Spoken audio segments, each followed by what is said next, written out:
Buonasera da Sicilia 24, le principali notizie.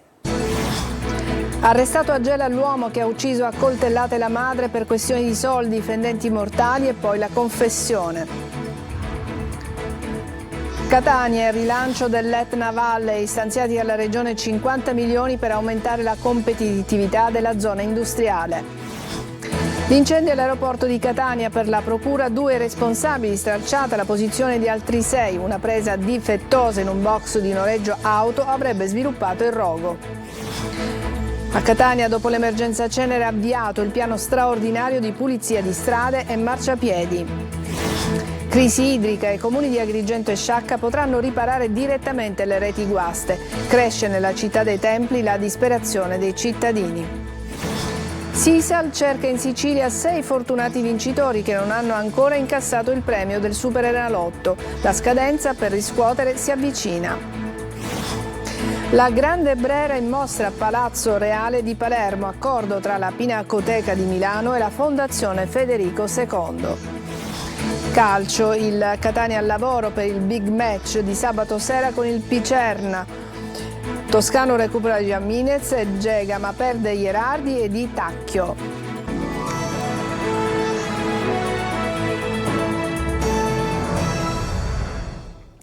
Bentrovati, è stato arrestato a Gela Filippo Tinnirello, l'uomo di 43 anni che ha ucciso a coltellate la madre Francesca Ferrigno di 64 anni in casa. Alla base del delitto ci sarebbe un litigio scaturito dall'ennesima richiesta di denaro del figlio alla madre. L'uomo, disoccupato e con problemi di tossicodipendenza, ha confessato. Gerry Italia. 2 coltellate violente, una al ventre e una alla gola, così Filippo Tinnirello, un 43enne con un lungo vissuto psichiatrico e di tossicodipendenza alle spalle, ha ucciso la madre, 64enne, Francesca Ferrigno, al culmine dell'ennesima lite familiare. L'omicidio è avvenuto ieri sera nell'abitazione che i due condividevano al piano terra di un palazzo in via Giuseppe Vitali, nel quartiere Cantina Sociale. Alla base del delitto ci sarebbe un litigio scaturito dall'ennesima richiesta di denaro del figlio alla madre. L'uomo ha aspettato che il fratello uscisse di casa e poi ha colpito la donna lasciandolo in un lago di sangue. Dopodiché è andato a piedi a costituirsi nel vicino commissariato, confessando il delitto. Nel frattempo sul posto erano già arrivati i carabinieri del locale comando e i soccorritori del 118, ma per Francesca non c'era più nulla da fare. Filippo, disoccupato e con precedenti penali per droga, era seguito dal SERT per i suoi problemi di tossicodipendenza. Il movente del delitto sarebbe proprio da ricercare nel precario stato di salute mentale dell'uomo. A quanto pare, tra madre e figlio i litigi erano continui e avvenivano per qualsiasi motivo. Francesca era una donna molto attiva nella comunità evangelica di Albani Roccella. Aveva cresciuto i 4 figli sempre con tenacia e dedizione. Dopo la morte del marito Angelo si era dedicata anima e corpo alla sua attività in comunità ed era molto apprezzata per la sua caparbietà nell'affrontare ogni situazione, come ricorda il pastore Tommaso Schiano, accorso immediatamente sul luogo del delitto. Il suo profumo rimarrà ancora per molto tempo qui a Gela. Era impegnata anche nel sociale, era impegnata nella sua comunità di cui io sono il pastore, faceva di tutto.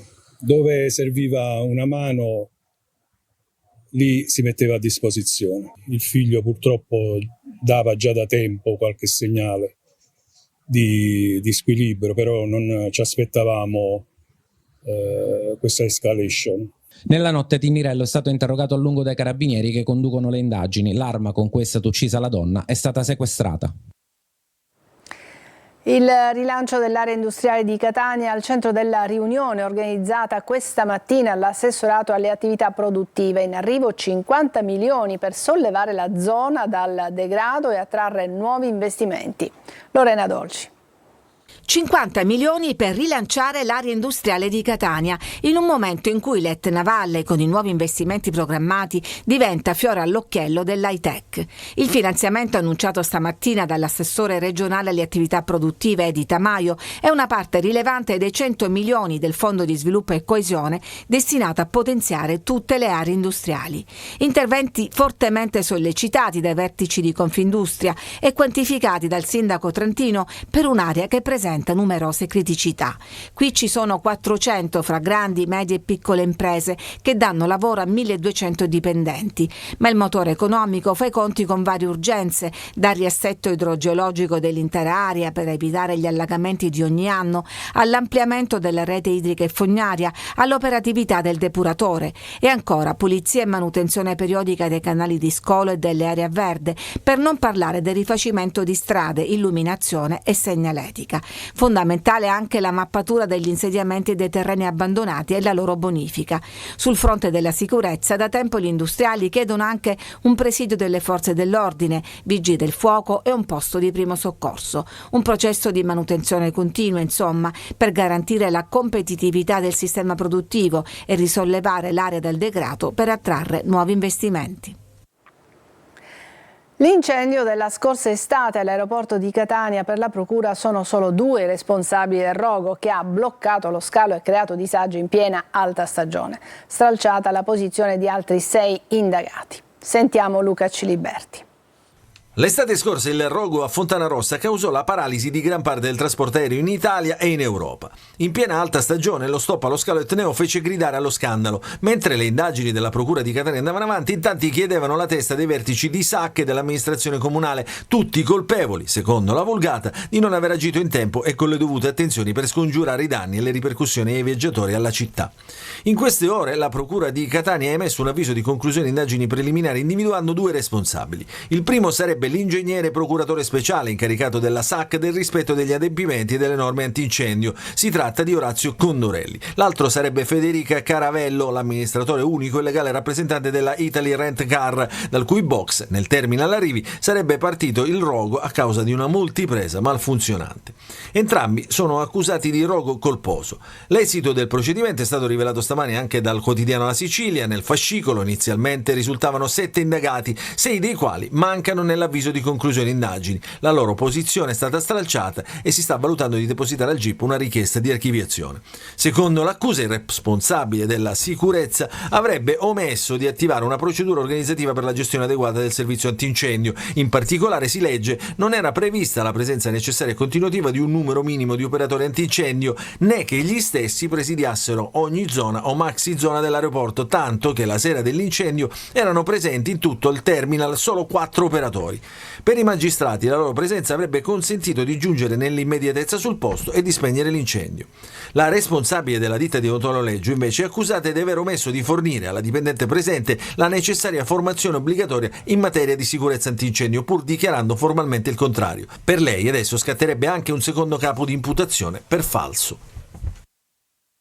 Dopo l'emergenza Cenere, Catania tenta di tornare alla normalità con un piano straordinario di pulizia di strada e marciapiedi. Al lavoro le 3 aziende che si occupano di spazzamento con un maggior coordinamento dal centro alla periferia.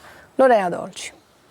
Gli addetti di multiservizio della Gema ripuliscono il verde, la Gema poi passa e raccoglie il falciato, poi la spazzatrice fa la rifinitura. La straordinarietà di questo piano è tutta qui, in questo coordinamento tra enti deputati alla pulizia. Sembra ovvio, ma in un mondo a misura di burocrazia più che di cittadini non lo è affatto. Basti pensare ai cumuli di erba falciata lasciata per giorni ai bordi delle aiuole e dispersi dal vento prima di essere raccolti. Obiettivo: restituire decoro alla città, stravolta dalla pioggia di cenere e dei cumuli di rifiuti. Usciamo da un periodo di emergenza, abbiamo raccolto circa 4.500 tonnellate di cenere, si era quasi impossibilitati a lavare le strade e quindi stiamo partendo con un piano integrato. Le 3 aziende che lavorano per il comune, in più la Multiservizi, che operano un'azione di scerbamento delle aiuole, scerbamento del ciglio stradale, pulizia generale e lavaggio a concludere. Già in serata dovrebbero entrare in azione gli operai con gli idrogetti per lavare strade e marciapiedi. Vedere per credere. Gli interventi avvengono in contemporanea a Librino, a San Giovanni Galermo, Barriere e Canalicchio e nel centro di Catania da Piazza Marconi a Piazza Europa, ma ogni settimana riguarderanno altre zone. Capitolo a parte poi sono gli alberi secchi come questo, un tronco senza più vita. In questo marciapiede ne abbiamo visto 3, ma qui entra in gioco un'altra testa, la competenza infatti è dei giardini pubblici. E a Catania si procede anche con la pulizia delle caditoie con l'utilizzo dell'automezzo Canal Jet. 2 squadre di operai della Multiservizi stanno operando per rimuovere detriti e cenere vulcanica nelle principali direttrici varie più a rischio inondazioni. Completati gli interventi nelle aree di Santa Maria Goretti, San Giuseppe Larena e Montepo, nei prossimi giorni si procederà nelle aree del centro. A Messina non si ferma il lavoro di demolizione e bonifica delle zone baraccate. Oggi un nuovo avvio di lavori in una baraccopoli abbandonata da 15 anni è diventata una discarica a cielo aperto. Francesco Triolo. Decine di baracche ancora da bonificare e buttare giù. Il risanamento della città di Messina non si ferma e questa mattina sono stati consegnati i lavori per la demolizione di un'altra delle mini baraccopoli presenti in città, quella a pochi passi a fondo Fucile, storica baraccopoli simbolo di Messina. In via Evemero l'iter è stato difficile perché all'interno di quelle casette abbandonate ormai da oltre 15 anni c'era di tutto. Una discarica a cielo aperto, tonnellate di rifiuti, dai divani abbandonati, mobili, materiale inquinante come l'amianto, la cui presenza è evidente ad occhio nudo. E niente, un altro passo avanti per il risanamento che ovviamente non si è mai fermato. Nelle prossime settimane apriremo altri cantieri. In questo momento ci sono aperti in città 4 cantieri che riguardano appunto la parte della bonifica, della costruzione, della riqualificazione. È un filo che, come dire, più che allungarsi è un filo che si accorcia, quello del risanamento, perché guardiamo la meta con positività. La legge sul risanamento voluta dall'allora ministro Gelmini su sollecitazione dell'onorevole Siracusano e dopo il pressing del sindaco De Luca portò allo stanziamento di centinaia di milioni. Si lavora per step, il prossimo sarà la baraccopoli di via Catanoso, 33 baracche realizzate a ridosso di un torrente, quindi Giostra, Fondo Saccà e l'area di Fondo Basile, dove sono stati trovati altri veleni. Il paradosso è che sopra per anni ci hanno vissuto decine di famiglie con bambini. La frazione di Fontanelle ad Agrigento è senza acqua da mesi. I cittadini disperati invocano interventi urgenti per la risoluzione del problema. Il sindaco Miccichè però sostiene che la situazione è migliorata. Davide Sardo. Continua il dramma della carenza d'acqua ad Agrigento, dove si è alla ricerca di nuovi pozzi da cui attingere risorse idriche per tamponare la perdurante crisi idrica. Nel frattempo nessuna soluzione, nonostante i tanti incontri in prefettura, interessa la frazione di Fontanelle, la più popolosa, 12.000 residenti, del tutto a secco da mesi. Il servizio con le autobotti è carente e insufficiente. La fortuna di quel giorno che arriva l'acqua arriva a filo. Come si possono riempire le vasche? Come si può riempire la vasca di 30.000 litri dove non arriva l'acqua? Palazzina di 40-38 famiglie, ma come deve fare sta gente? Innanzi al comune di Agrigento è sempre presente in sit-in ad oltranza il dirigente del Codacons Giuseppe Di Rosa. Vorrei ricordare a tutti che siamo in pieno stato di emergenza, c'è un decreto del Consiglio dei Ministri, è simile a quello per la pandemia. Non capisco perché per la pandemia il sindaco andava tutti i giorni a fare le dirette e dava le notizie, adesso non dà più notizie alla città. Il problema è che la città vuole sapere, la città ha diritto di sapere l'acqua quando arriverà nelle condotte agrigentine. E il sindaco di Agrigento annuncia di avere individuato nuovi pozzi e non nasconde ottimismo. È aumentata la portata idrica che Sicilia Acque ci sta dando, quindi in alcune zone già abbiamo provveduto quasi a regolamentare l'erogazione, tipo anche il borgo di Giardina Gallotti. Per le altre frazioni e per gli altri quartieri si sta lavorando intensamente, ho un contatto diretto anche con Sicilia Acque, a breve poi ci saranno anche delle novità. In attesa delle novità promesse dal primo cittadino, gli agrigentini continuano a soffrire la sete e sperano nelle piogge autunnali. E intanto si è arrivati a una decisione. I comuni di Agrigento e Sciacca potranno effettuare direttamente gli interventi di riparazione delle reti idriche danneggiate nei rispettivi territori comunali, sostituendosi all'azienda pubblica che gestisce le risorse. L'intesa è stata richiesta dagli stessi sindaci in considerazione del fatto che l'ente idrico, a cui spetterebbe il compito di intervenire sulla manutenzione di reti e sorgenti, non riesce a farlo. La Procura di Siracusa è ancora al lavoro per fare luce sulla pioggia oleosa del polo petrolchimico di Priolo. Secondo i primi dati dell'ARPA non ci sarebbe bisogno di bonificare la zona limitrofa. Tra i residenti però c'è tanta paura, ma è anche timore nel denunciare. Francesco Aloi. Non ci sarebbe bisogno di una bonifica della zona, lo dice il direttore di ARPA Sicilia, Vincenzo Infantino, che abbiamo rintracciato telefonicamente. Dopo la pioggia oleosa del 26 agosto, partita dall'impianto U100 Topping Isab Sud, sono stati effettuati 2 campionamenti. Si è trattato di un fenomeno isolato, un incidente, ma nel quadrilatero della morte i cattivi odori non mancano mai. Chi abita tra Siracusa, Priolo, Melilli e Augusta dice basta, ma spesso lo fa soltanto sui social. Come ha confermato ai nostri microfoni la procuratrice capo di Siracusa, Sabrina Gambino, c'è tanta paura. Nessuno vuole parlare e soprattutto denunciare formalmente ciò che accade.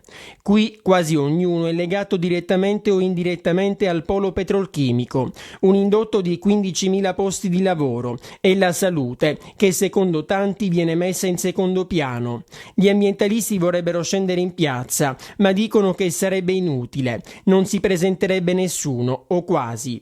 E nelle ultime settimane i cattivi odori provenienti dalle raffinerie sembrerebbero ancora più frequenti.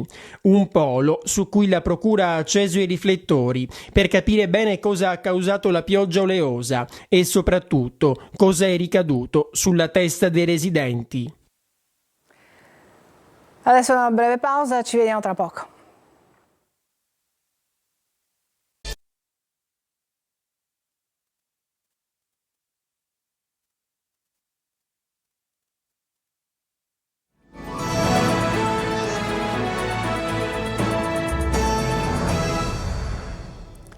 In Sicilia ci sono 6 fortunate persone che hanno vinto premi del Superenalotto da 10.000 euro, ma ancora non li hanno riscossi. A cercarli è la Sisal. La scadenza è fissata pochi giorni prima della fine di settembre. Eva Spampinato. AAA vincitori cercasi. Sembra un annuncio vecchio stile di quelli che si pubblicavano sulle pagine finali dei quotidiani e in realtà è un annuncio estremamente attuale, anzi pressante, perché a lanciarlo e a farlo girare su tutti i mezzi di comunicazione, analogici e digitali, è la Sisal. Si cercano 6 persone in Sicilia, precisamente a Portopalo di Capopassero, Sciacca, Catania, Milazzo, Bagheria e Lipari, che non hanno ancora riscosso il premio da 10.000 euro vinto in uno dei 4 concorsi speciali dello scorso giugno.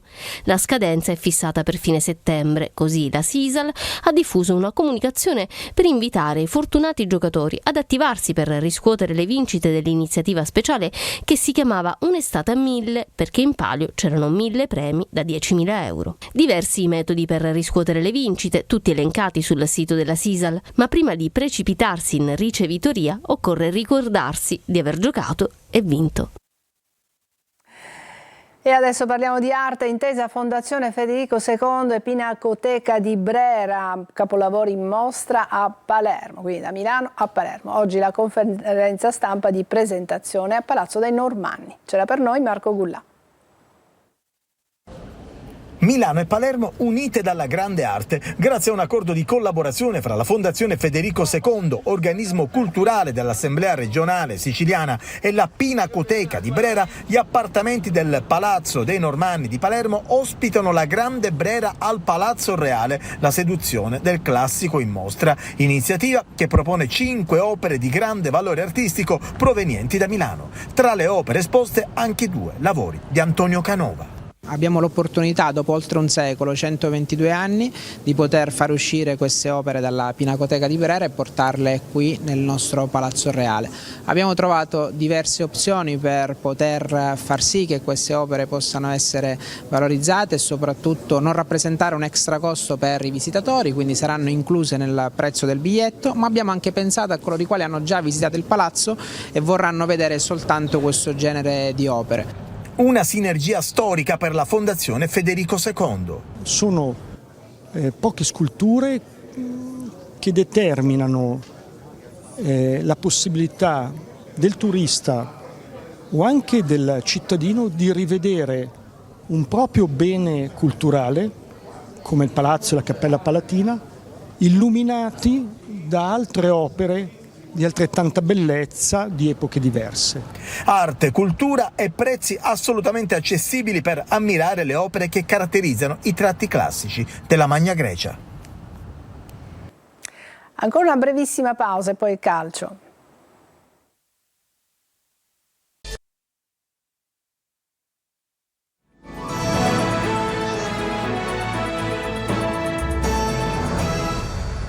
Ed eccoci al calcio, il Catania al lavoro per il big match di sabato sera con il Picerno di fronte, 2 delle 4 squadre in testa alla classifica. Il servizio è di Marco Carli. Catania e Picerno, un big match per certi versi inatteso, viste le traversie estive dei rossazzurri, ma anche perché i lucani, seppur protagonisti della passata stagione d'estate, hanno perso Murano, finito a Foggia, e l'allenatore Longo, andato al Crotone. Invece sono entrambe in testa alla classifica perché il Catania ha assorbito in poco tempo il metodo toscano: mentalità, serietà, concentrazione e aggressività, e perché i giocatori presi in una travagliata sessione di mercato da Faggiano sono sicuramente di valore. Se poi l'attacco, finora in pratica si è visto solo inglese, riuscirà a dare segnali incoraggianti, la stagione potrà prendere la piega che i tifosi si augurano.